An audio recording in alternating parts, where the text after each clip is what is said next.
I'm announcing a historic action to rescue our nation's capital from crime, bloodshed, bedlam, and squalor, and worse. This is Liberation Day in D.C., and we're going to take our capital back. We're taking it back. Under the authorities vested in me as the President of the United States, I'm officially invoking Section 740 of the District of Columbia Home Rule Act. You know what that is?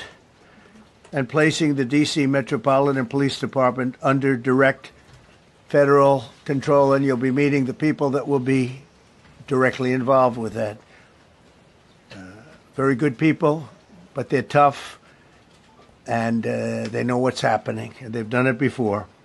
In addition, I'm deploying the National Guard to help reestablish law, order, and public safety in Washington, D.C., and they're going to be allowed to do their job properly. This year alone, under President Trump's administration, we've had over 4,000 child victims identified and found. That's a 33% increase from the same time period last year. 33% increase. We've had a seizure of 1,500 kilograms of fentanyl up to this date. That is a 25% increase since the same time period last year. And just to put it in perspective, 1,500 kilograms of fentanyl is enough to kill 115 million Americans. 115 million Americans. Cops are getting after it. The FBI has arrested 19,000 people this year alone. Thanks to President Trump's administrations, that's double than where we were this time last year. And we have also arrested 1,600 people who have committed violent acts against children. 270 of them are human traffickers of children. Mr. President, this is what happens when you have great leadership at the Attorney General with Pam Bondi, your administration's priority of protecting the homeland and protecting American citizens and protecting our children, and the murder rates are plummeting. We are now able to report that the murder rate is on track to be the lowest in U.S. history, in modern recorded U.S. history, thanks to this team behind me and President Trump's priorities.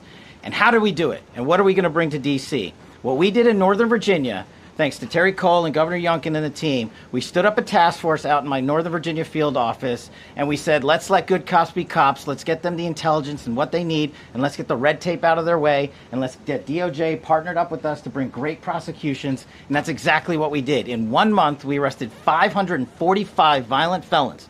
545 in the state of Virginia, thanks to Governor Youngkin's partnership.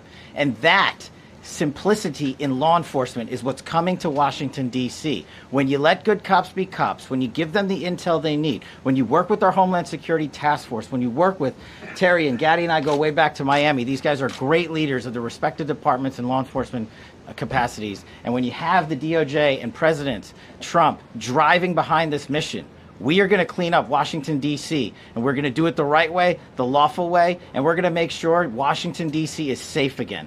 Let me be crystal clear. Crime in D.C. is ending and ending today. We are going to use every power we have to fight criminals here. President, thank you for caring about our capital.